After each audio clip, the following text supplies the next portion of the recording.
स्वाति मालेवाल से मारपीट मामले में इस वक्त की सबसे बड़ी खबर, केजरीवाल के निजी सचिव विभव कुमार को गिरफ्तार कर लिया गया है। सिविल लाइंस थाना लाया गया है विभव कुमार को। दिल्ली पुलिस ने विभव कुमार को हिरासत में लिया पहले और केजरीवाल के घर से हिरासत में लिया गया। स्वाति मालेवाल से मारपीट के आरोप में बड़ी कार्रवाई हो गई है। 5 दिन बाद हिरासत में लिए गए विभव कुमार। उनको 41 का एक नोटिस देना चाहिए था, जो अभी तक नोटिस सर्व नहीं किया गया है। और हम लोगों को ये एप्रीहेंशन है कि पुलिस गलत तरीके से कोई बैक डेट पे कोई 41 का नोटिस ना रिसीव कर लें। विभव कहीं नहीं गए थे। विभव ने बार बार ये कहा था कि मैं इन्वेस्टिगेशन के लिए कोऑपरेट करने के लिए तैयार हूं। अब तक हम लोगों को FIR की कॉपी नहीं मिली। आज सुबह हम लोगों ने एप्लीकेशन मूव की कोर्ट में, वो अभी ऑर्डर रिजर्व है, शाम तक उसका ऑर्डर आएगा। लेकिन जिस तरीके से पुलिस विभव को लेकर आई है, अब हम लोग अपने लीगल रिकॉर्ड्स के लिए यहाँ पर सारी लीगल टीम आई है। पुलिस वाले आपके सामने रोक रहे हैं, किसके दबाव में रोक रहे हैं, इस बात की भी छानबीन होनी चाहिए। पूरी तरीके से हम चाहते हैं कि ये जो भी फॉल्स एलिगेशंस हैं, इसकी इंक्वायरी होनी चाहिए, इन्वेस्टिगेशन होनी चाहिए। विभव कुमार जी बिल्कुल पूरी तरीके से कोऑपरेट करने के लिए मेल भी कर चुके हैं और पूरी तरीके से ये आश्वासन भी दे रहे हैं। लेकिन पिछले 2 दिन 3 दिन से जिस तरीके से मीडिया के माध्यम से मीडिया ट्रायल चल रही है, कोर्ट्स के अंदर जो भी जुडिशियल रिकॉर्ड्स हैं वो हम अवेल करेंगे और उसको रोकने के लिए पुलिस का जो रोल है वो बेहद निंदनीय है। सर, ये आपका नाम क्या है? सर, आपका नाम क्या है? नाम बता दीजिए। सर, आपका नाम क्या है? नाम बता दीजिए। सर, नाम क्या है? सर, आपका नाम क्या है? संजीव। सर, नाम तो बता दीजिए। मेरा नाम संजीव नस्यर है, लीगल सेल अध्यक्ष हूँ मैं आम आदमी पार्टी। तो विभव कुमार के वकील को आप सुन रहे थे, उनकी तरफ से कहा गया है कि जांच में हर सहयोग करने के लिए तैयार हैं विभव कुमार। एक बड़ी कार्रवाई की गई है स्वाति मालेवाल के इस केस में। जितेंद्र शर्मा हमारे साथ सिविल लाइंस थाने से जुड़ रहे हैं, विवेक शर्मा भी जुड़ रहे हैं। जितेंद्र, मैं सबसे पहले आपके पास आ रही हूँ। हम देख सकते हैं कुछ हलचल इस वक्त है, क्योंकि विभव कुमार ने पुलिस को मेल भी किया था कि जांच के लिए हर सहयोग के लिए तैयार है। जितेंद्र जी बिल्कुल, देखिए विभव कुमार को इस वक्त इसी सिविल लाइंस पुलिस स्टेशन के अंदर रखा गया है। आज सुबह तकरीबन 9:30 बजे के करीब दिल्ली पुलिस की टीम विभव कुमार की तलाश जब कर रही थी तो उनको जानकारी मिली कि विभव CM आवास के अंदर मौजूद है। उसके बाद तुरंत एडिशनल DCP जो सिविल लाइंस थाने के SHO हैं, वो खुद ACP, ये पूरी टीम मौके पर पहुंची, CM आवास के अंदर पहुंची और वहां से विभव कुमार को हिरासत में लेकर वापस इसी पुलिस स्टेशन में लाया गया है, जहाँ आम आदमी पार्टी की जो लीगल टीम है, जो लीगल सेल है, वो इस वक्त अंदर जाने की यहाँ पर कोशिश करते हुए साफ तौर पर देखी जा सकती है, लेकिन उन्हें अंदर जाने की परमिशन नहीं दी जा रही है। अभी विभव कुमार से लगातार पूछताछ की जा रही है। 13 तारीख को क्या हुआ उसके बारे में उनसे पूछताछ की जा रही है और साथ में अब से कुछ देर बाद जो हमारे सोर्सेज हमें बता रहे हैं, विभव कुमार का पहले मेडिकल टेस्ट करवाया जाएगा क्योंकि उनकी गिरफ्तारी कर ली गई है और उसके बाद तकरीबन 2 से 3 बजे के बीच में उन्हें 30 हजारी कोर्ट में पेश कर दिल्ली पुलिस रिमांड पर लेने की कोशिश भी करेगी। जी, आप लगातार हमारे साथ बने रहे। विवेक, मैं आपका रुख करूं उससे पहले इस वक्त की बड़ी खबर दर्शकों को बता दें। विभव कुमार ने दिल्ली पुलिस से कहा, हर तरह की जांच में सहयोग को तैयार हूं। मीडिया से FIR के बारे में मुझे पता चला, मुझे कोई नोटिस नहीं मिला, मेरी शिकायत पर भी संज्ञान ले पुलिस। ये विभव कुमार की ओर से कहा। फटे हुए कपड़े क्यों नहीं दिखाए? 3 दिन बाद क्यों दिखा रहे हैं? जी, तो अब आम आदमी पार्टी का क्या स्टैंड है सर? आम आदमी पार्टी सर कोई कार्रवाई करेगी आम आदमी पार्टी? हम देखते हैं ऊपर फैसला करके जैसे प्रदेश होगा उसकी बात करेंगे। जैसे आदमी पार्टी एक्शन लेगी विवेक कुमार सर, आगे की क्या प्रक्रिया है सर, प्लीज बताइए। अगर कोई एक्शन है ही नहीं, किस बात का एक्शन लेगी पार्टी? बताइए, गिरफ्तार कर लिया है, क्या कहेंगे आप? ये गिरफ्तारी गलत हुई है। जी, आप मिलने के लिए आए हैं? मिलने के लिए आए हैं। हाँ, मिलने के लिए आए हैं। मुलाकात का परमिशन अब नहीं मिलने दिया तो जाएगा वापस। भैया गिरफ्तारी की गई है। ये लगातार आम आदमी पार्टी के अलग अलग नेता और कार्यकर्ता कह रहे हैं। विवेक चूंकि सिविल लाइंस में मौजूद है, विवेक इस वक्त वहां पर किस तरीके की हलचल है, क्योंकि वहीं से ले जाया गया है विभव कुमार को? बात की जाए तो अभी से कुछ देर पहले जो है संजीव झा आम आदमी पार्टी के विधायक जो है वो CM आवास पर पहुंचे और आपको बता दें कि सुबह के वक्त राघव चड्ढा जो है वो यहाँ पे आए थे, फिर संजीव झा भी यहाँ पे आए थे और यहाँ पर 1 घंटे तक वो लोग रुके थे। इसके बाद दिल्ली पुलिस की टीम यहाँ पर पहुंचती है और कुछ ही देर बाद यहाँ से विभव को लेकर सिविल लाइन थाने ले जाया जाता है और उसके बाद राघव चड्ढा और साथ ही संजीव झा यहाँ से बाहर निकल जाते हैं। उसके कुछ ही देर बाद संजीव झा दोबारा यहाँ पर आए और कयास लगाए जा रहे हैं कि आने वाले कुछ देर बाद हो सकता लगता है कि आम आदमी पार्टी के कुछ अन्य नेता जो है वो यहाँ पर सीएम से मिलने के लिए पहुंचे या फिर यहाँ उनके परिवार वालों से मिलने के लिए पहुंचे। जिस तरह से विभव कुमार ने कहा है कि उन्होंने भी शिकायत दी है, पुलिस जांच करे। तो अभी फिलहाल की बात की जाए तो विभव कुमार से पुलिस जो है अब उनका मेडिकल करवाएगी। मेडिकल करवाने के बाद उन्हें कोर्ट में पेश किया जाएगा, जहां पर पुलिस उनकी रिमांड की मांग कर सकती है। तो अब साफ है कि पुलिस इस मामले में जांच का दायरा लगातार बढ़ाती जा रही है। जहां एक तरफ स्वाति मालीवाल ने अपना एफआईआर दर्ज करा दी थी, पूरा स्टेटमेंट हो गया था, रिक्रिएशन भी हो चुका है, जो बयान है वो भी दर्ज किए गए। तो अब विभव कुमार क्या कहते हैं पुलिस की पूछताछ में ये निकल के सामने आएगा। ठीक है विवेक, हमारे साथ आप जुड़े रहिएगा। देखिए लगातार बड़ी खबर आ रही है, इस पूरे मामले से जुड़ी हुई एक और अपडेट है। विभव की गिरफ्तारी पर एनसीडब्ल्यू चीफ का भी बड़ा बयान सामने आया है। सीएम आवास से विभव की गिरफ्तारी हुई है, एनसीडब्ल्यू चीफ ने कहा, और सीएम कथित अपराधी को शरण दे रहे थे, ये भी कहा गया है। और हमारे संवाददाता जितेंद्र और विवेक दोनों हमारे साथ जुड़े हुए। जितेंद्र का रुख करेंगे। जितेंद्र, विभव को गिरफ्तार कर लिया गया है, हालांकि विभव कुमार का कहना है कि उन्होंने जो शिकायत दर्ज करवाई है स्वाति मालीवाल के अगेंस्ट, उस पर भी पुलिस ध्यान दे। विभव ने क्या कंप्लेन दर्ज कराई है, क्या कहा गया है उनकी ओर से?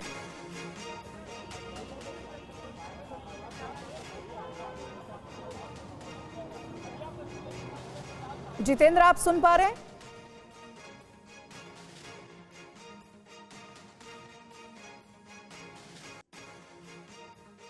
सवाल एक बार जितेंद्र, अगर आप तक आवाज पहुंच रही है तो मेरा सवाल आपसे ये था कि स्वाति मालीवाल मामले में विभव कुमार की गिरफ्तारी हो गई है, लेकिन विभव कुमार ने भी कंप्लेन फाइल की है। विभव का क्या कहना है इस पूरे मामले में?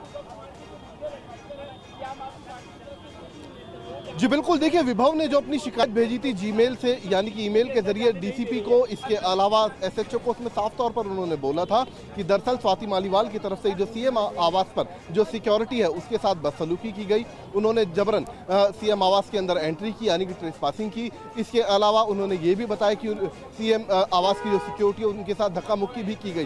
तो ये तमाम आरोप विभव कुमार की तरफ से लगाए गए थे, लेकिन ईमेल के जरिए जो शिकायत भेजी गई, अभी तक उस पर कोई संज्ञान दिल्ली पुलिस की तरफ से नहीं लिया गया है, क्योंकि पहले स्वाति मालीवाल की तरफ से एफआईआर दर्ज करवाई गई, पीसीआर कॉल भी उन्हीं की तरफ से की गई थी, 164 के मजिस्ट्रियल बयान भी स्वाति मालीवाल के दर्ज करवाए गए। तो लिहाजा पुलिस पहले स्वाति मालीवाल के जो बयान है उनके आधार पर इन्वेस्टिगेशन कर रही है, और जो आरोप विभव कुमार ने लगाए हैं उन आरोपों को भी संज्ञान में जरूर लिया जाएगा इन्वेस्टिगेशन में। जो वीडियोज आम आदमी पार्टी की तरफ से मुहैया कराए गए उन वीडियोज को भी संज्ञान में लिया जाएगा, लेकिन जो इन्वेस्टिगेशन है वो स्वाति मालीवाल के आरोपों पर चलेगी, क्योंकि विभव कुमार के खिलाफ संगीन धाराओं में मुकदमा दर्ज हो चुका है। तो ऐसे में जो कानूनी प्रक्रिया है वो दिल्ली पुलिस को पूरी करनी पड़ेगी, और यही वजह है कि दिल्ली पुलिस ने विभव कुमार की गिरफ्तारी की है। ये नॉन बेलेबल धाराएं हैं, तो ऐसे में अब से कुछ देर बाद मेडिकल कराया जाएगा, और मेडिकल कराने के बाद विभव कुमार को 30 हजारी कोर्ट में पेश किया जाएगा। जी बिल्कुल, और बने रहिए आप हमारे साथ। नॉन बेलेबल धाराएं जिसके तहत ये गिरफ्तारी आखिरकार की गई, यानी मुश्किलें काफी ज्यादा बढ़ गई हैं। इस बीच एक और बड़ी खबर का हम रुख कर रहे हैं। विभव कुमार के वकीलों को पुलिस ने रोका है। जो जानकारी सामने आई है, थाने के बाहर विभव के वकील रोके गए हैं, सिविल लाइंस थाना जहां पर विभव कुमार को ले जाया गया है। वकील ने कहा गलत गिरफ्तारी हुई है, गिरफ्तारी पर कोई नोटिस नहीं दिया गया। तो विभाग जो कि अरविंद केजरीवाल के पीए है, उनकी गिरफ्तारी के बाद जो वकील है विभव कुमार के, वो इस गिरफ्तारी को गलत ठहराते हुए नजर आ रहे हैं। और इस केस में अब सियासत भी शुरू हो गई। स्वाति मालीवाल केस में दिल्ली की मंत्री आतिशी ने बड़ा आरोप लगा दिया है। स्वाति मालीवाल के जरिए बीजेपी भी हमलावर है आम आदमी पार्टी पर। दुराचार आम आदमी पार्टी का शिष्टाचार बन गया है, बीजेपी ने हमला बोला है। और आपको बता दें कि विभव कुमार की गिरफ्तारी पर बीजेपी ने हमला बोला। क्या कुछ कहा, आपको सुनवाते हैं। मित्रों, पहले भ्रष्टाचार, फिर दुराचार और फिर दुष्प्रचार, यही बन चुका है आम आदमी पार्टी का हमेशा का विचार और शिष्टाचार।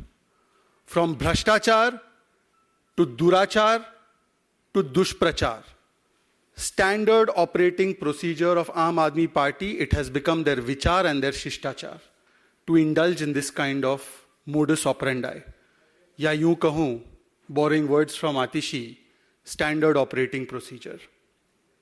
मुझे बताया जा रहा है समाचार चैनलों के माध्यम से कि वो गिरफ्तार हुआ है। एक दुर्योधन भी है, और वो भरी सभा में बैठे हुए और बाहर खड़े धृतराष्ट्र भी है। जो इस पूरे मामले को कई दिनों से इंटरनल मैटर कहकर किसी ना किसी तरीके से इस पर पर्दा डालने का भरसक प्रयास कर रहे थे। आपने देखा होगा 13 से 18 मई का घटनाक्रम जो हुआ है, 13 मई सुबह 9 बजे जब यह घटना घटती है, स्वाति मालीवाल एक राज्यसभा महिला सांसद के साथ आम आदमी पार्टी के मुखिया और मुख्यमंत्री के निवास पर 13 मई से आज 18 में आ चुका है। इसमें आप देखें कि क्या क्या फेजेस हुए। 7 फेज के इलेक्शन है, इनका 4 फेज का रिस्पॉन्स है। ये रिस्पॉन्स क्या है?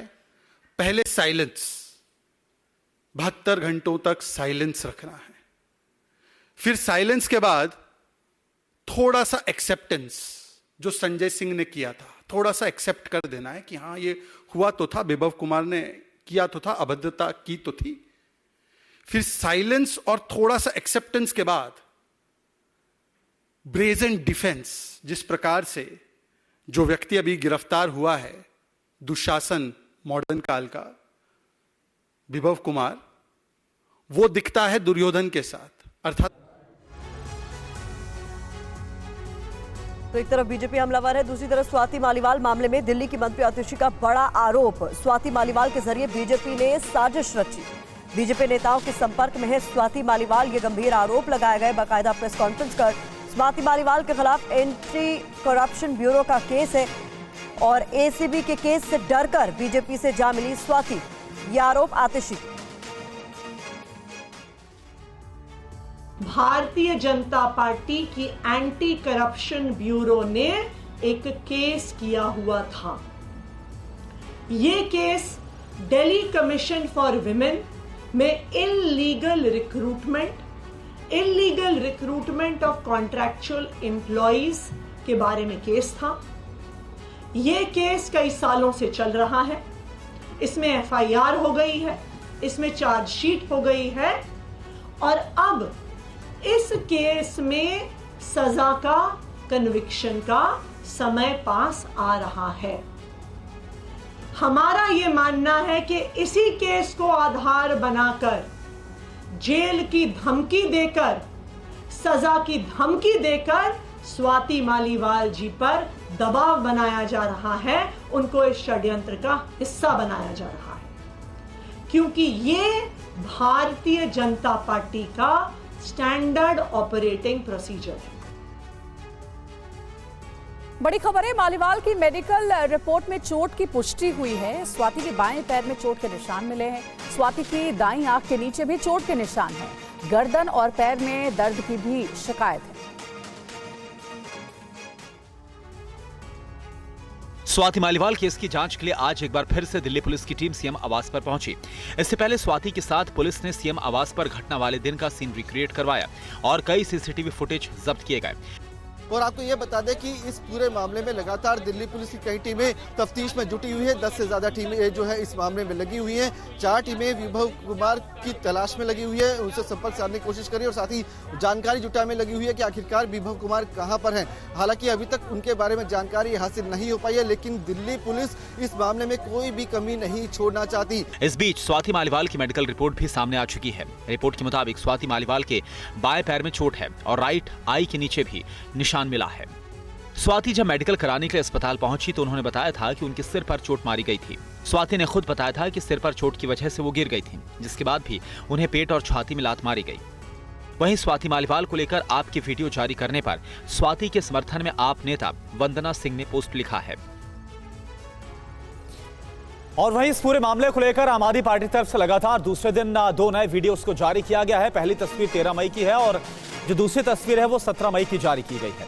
और इन तस्वीरों के जरिए आम आदमी पार्टी का दावा है कि 13 तारीख को स्वाति एकदम ठीक ठाक थी। आम आदमी पार्टी का दावा है कि 4 दिन के बाद स्वाति को चलने में दिक्कत हुई है। आम आदमी पार्टी ने कल भी जारी किया था घटना का वीडियो। आपने स्वाति केस के 2 नए वीडियो जारी किए हैं। आपका दावा है कि ये पहला वीडियो 13 मई की सुबह 9:40 का है, जिसमें स्वाति एकदम ठीक दिख रही हैं और सीएम आवास के सिक्योरिटी स्टाफ उन्हें बाहर ले जाते दिख रहे हैं। वहीं ये दूसरी तस्वीर 17 मई की है, यानी घटना से ठीक 4 दिन बाद की, जिसमें दिख रहा है कि स्वाति को चलने में दिक्कत हो रही है। इससे पहले कल भी आम आदमी पार्टी ने 13 मई का एक वीडियो जारी किया था। आपका आरोप है कि स्वाति केस बीजेपी की साजिश का नतीजा है। स्वाति मालीवाल जी पर एंटी करप्शन ब्यूरो का एक रिक्रूटमेंट स्कैम का केस चल रहा है कि डीसीडब्ल्यू में गलत तरीके से कॉन्ट्रैक्चुअल एम्प्लॉयज को रिक्रूट किया गया। ये केस पिछले कई सालों से चल रहा है, उन पर एफआईआर हुई है। अब ये मामला खत्म होने के करीब आ रहा है, तो इसलिए ऐसा लगता है कि भारतीय जनता पार्टी का ये जो फॉर्मूला है कि अलग अलग नेताओं पे केस करना, उसी फॉर्मूले को स्वाति मालीवाल जी पर इस्तेमाल किया गया होगा। और स्वाति केस पर सीएम केजरीवाल की चुप्पी पर बीजेपी अध्यक्ष जेपी नड्डा ने सवाल उठाए हैं। तो वहीं बिहार के मंत्री मंगल पांडे ने कहा है कि केजरीवाल की चुप्पी साबित करती है कि उनसे गलती हुई है।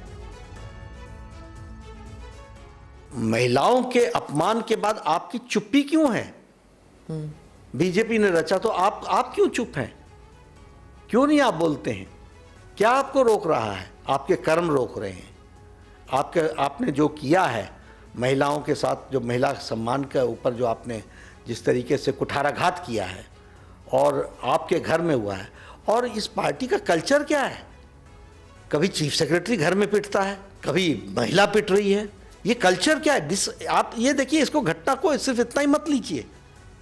ये आम आदमी पार्टी की संस्कृति बताती है कि ये घर बुला करके पीटते हैं और किसी ऐसे तैसे को नहीं, महिला को, और वो भी राज्यसभा की सांसद जो इनकी पार्टनर रही है, फाउंडिंग मेंबर रही है।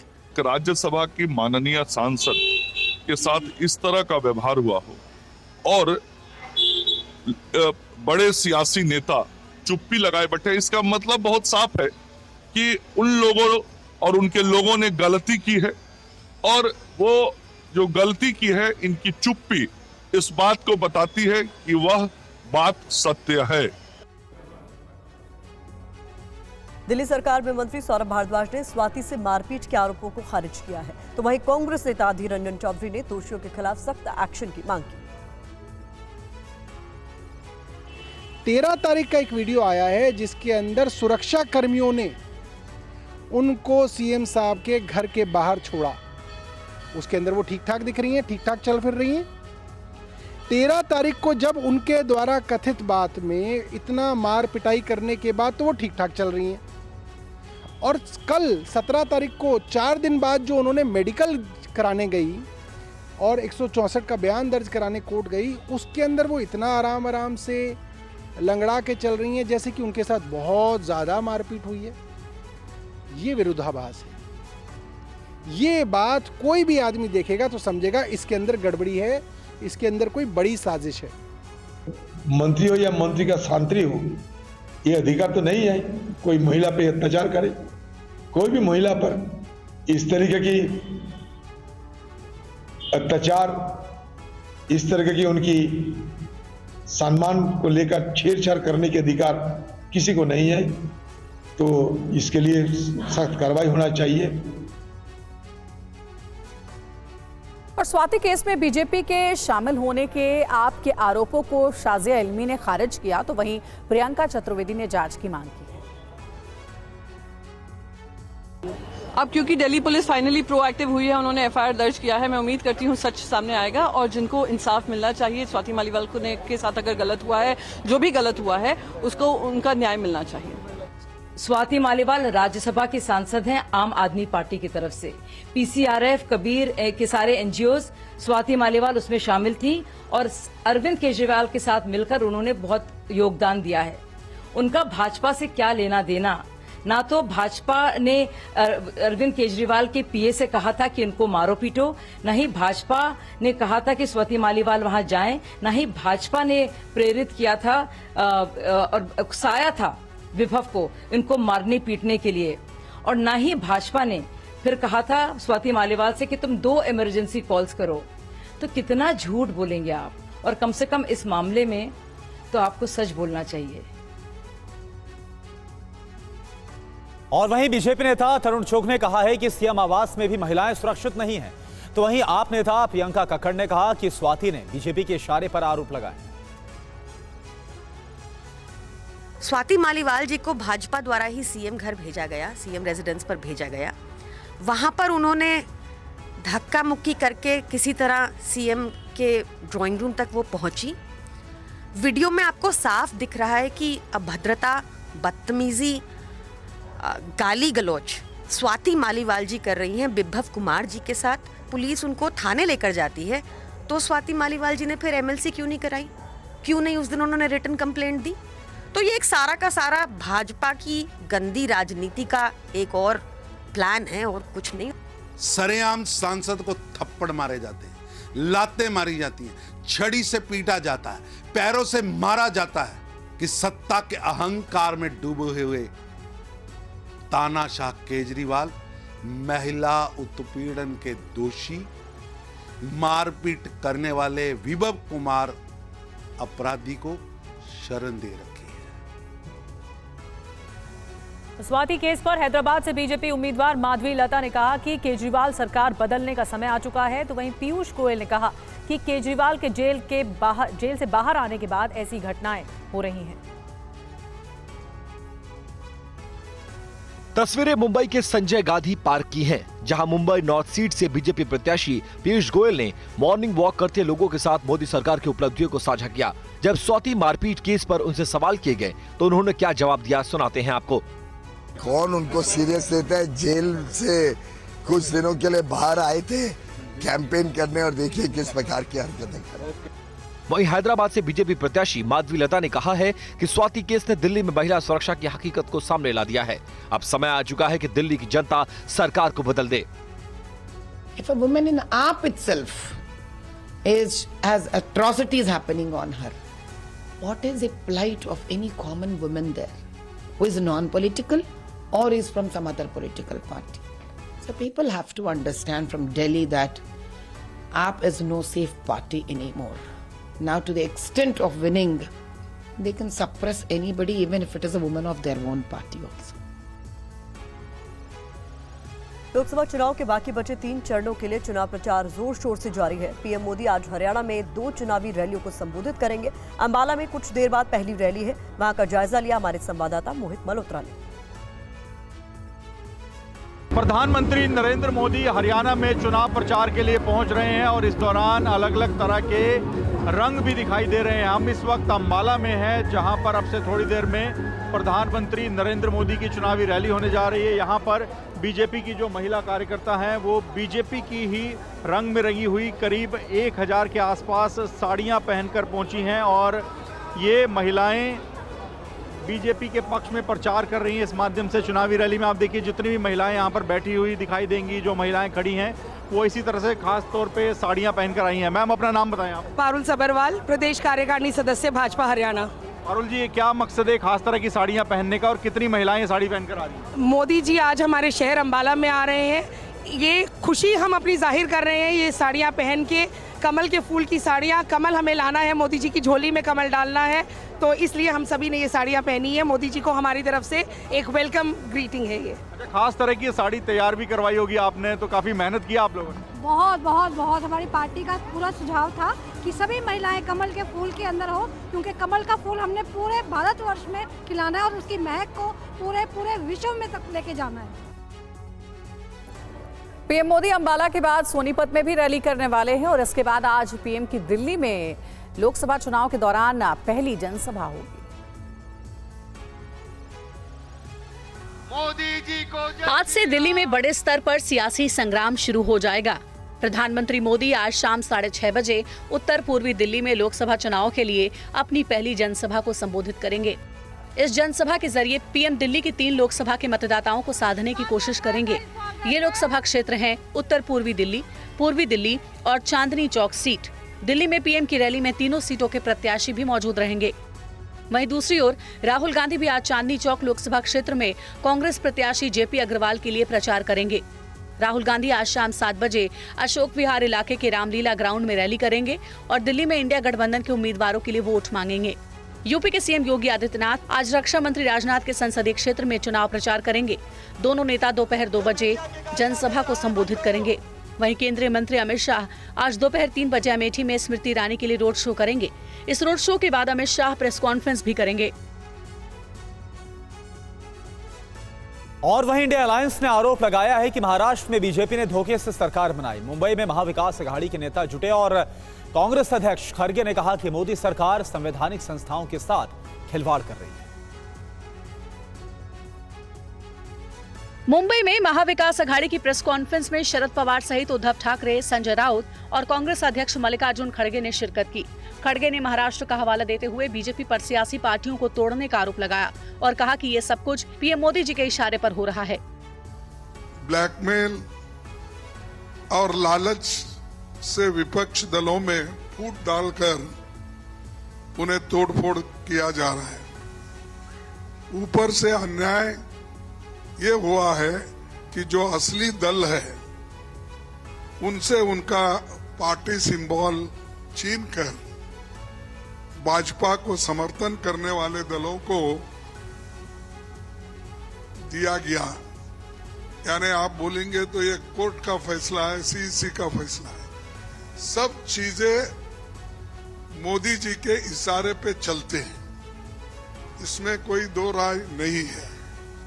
खड़गे ने कहा कि इस बार का लोकसभा चुनाव आम जनता लड़ रही है और इस बार चौंकाने वाले नतीजे आएंगे। उन्होंने कहा कि महाराष्ट्र में गठबंधन को 46 सीटें मिलेंगी।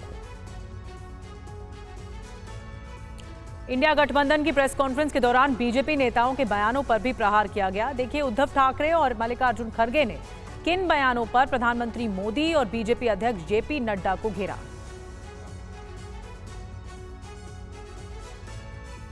महाविकास अघाड़ी की प्रेस कॉन्फ्रेंस में पीएम मोदी के बुलडोजर वाले बयान और पार्टी अध्यक्ष जेपी नड्डा के आरएसएस पर दिए बयान से जुड़े सवाल भी किए गए। उद्धव ठाकरे ने कहा कि बीजेपी बहुत जल्द आरएसएस को भी नकली करार देगी। बाकी वो आरएसएस को भी नकली आरएसएस कह देंगे कल उठकर। और मुझे तो अभी आरएसएस को खतरा महसूस हो रहा है मुझे, क्योंकि आरएसएस को वो उसके ऊपर वो बंदी लगाएंगे। भाई जर का ते असं म्हणतात की राम मंदिरावरती कांग्रेस बुलडोजर चलाएगी तो आरएसएस पर बैन भाजपा लगाएगी। रायबरेली की रैली में पीएम मोदी ने कहा था कि अगर इंडी गठबंधन सत्ता में आई तो राम मंदिर पर बुलडोजर चलाया जाएगा। इस पर खड़गे ने क्या कहा, ये सुनिए। बुलडोजर उनकी गवर्नमेंट है, हम किसी को आज तक बुलडोजर लगाया नहीं। और ये जो भगवान की मंदिर जो ट्रस्ट के ओर से बनी है, अभी बनने में है, ये जनता में एक भ्रम पैदा करने के लिए। और इस बीच अगली बड़ी खबर का हम रुख कर लेते हैं। आज यूपी और हरियाणा से सड़क हादसों की खबर आई। इन हादसों में 9 लोगों की मौत हो गई और कई घायल हो गए। खौफनाक हादसे की तस्वीरें अमरोहा की है, जहां एक भीषण सड़क हादसा हुआ। नेशनल हाईवे के पास एक डंपर और रोडवेज बस की टक्कर हो गई। टक्कर इतनी जबरदस्त थी कि बस का आधा हिस्सा खत्म हो गया। इस हादसे में 5 लोग घायल हो गए, जिनमें से अधिकतर की हालत गंभीर बताई जा रही है। सड़क हादसे का ये रोंगटे खड़े कर देने वाला वीडियो हरियाणा के नूंह जिले का है। कुंडली मानेसर पलवल एक्सप्रेसवे पर हुए इस हादसे में कई लोग जिंदा जल गए। वीडियो एक टूरिस्ट बस का है, जिसमें अचानक आग लग गई। बताया जा रहा है कि शॉर्ट सर्किट की वजह से चलती हुई बस में आग लगी। हादसे के वक्त बस में 60 यात्री मौजूद थे, जिनमें अधिकतर महिलाएं और बच्चे शामिल थे। हादसा रात करीब 2 बजे हुआ। ऐसे में जाहिर सी बात है कि हादसे के वक्त अधिकतर लोग सो रहे होंगे। जब तक कोई कुछ समझ पाता, आग बेकाबू हो चुकी थी। स्थानीय लोगों ने फायर ब्रिगेड के साथ मिलकर आग बुझाने में मदद की। ये बस मथुरा से पंजाब के जालंधर जा रही थी। घायलों में अधिकतर लोगों की हालत गंभीर बनी हुई है। ऐसे में मरने वालों का आंकड़ा बढ़ सकता है।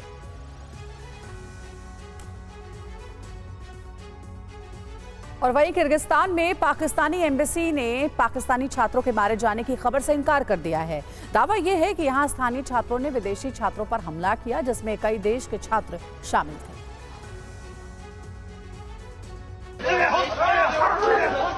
किर्गिस्तान के बिश्केक में विदेशी और स्थानीय छात्रों के बीच हुई हिंसक झड़प में 4 पाकिस्तानी छात्रों के मारे जाने की खबर है।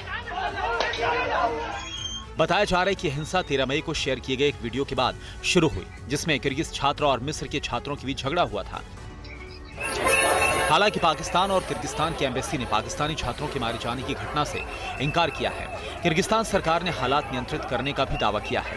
पाकिस्तान एम्बेसी ने दावा किया है कि ये झड़प विदेशी छात्रों और स्थानीय छात्रों के बीच में हुई थी। इस दौरान उन हॉस्टल्स पर हमला किया गया जहां पर पाकिस्तान, बांग्लादेश और भारत के छात्र रहते हैं। पाकिस्तानी एम्बेसी ने माना है कि घायल होने वाले ज्यादातर छात्र पाकिस्तान के हैं। पाकिस्तान एम्बेसी ने जानकारी दी है कि अभी तक 250 से ज्यादा पाकिस्तानी छात्रों और उनके अभिभावकों से संपर्क किया जा चुका है। किर्गिस्तान में भारतीय एम्बेसी ने भी इमरजेंसी नंबर शेयर किया है और भारतीय छात्रों को हॉस्टल में ही रहने की सलाह दी है।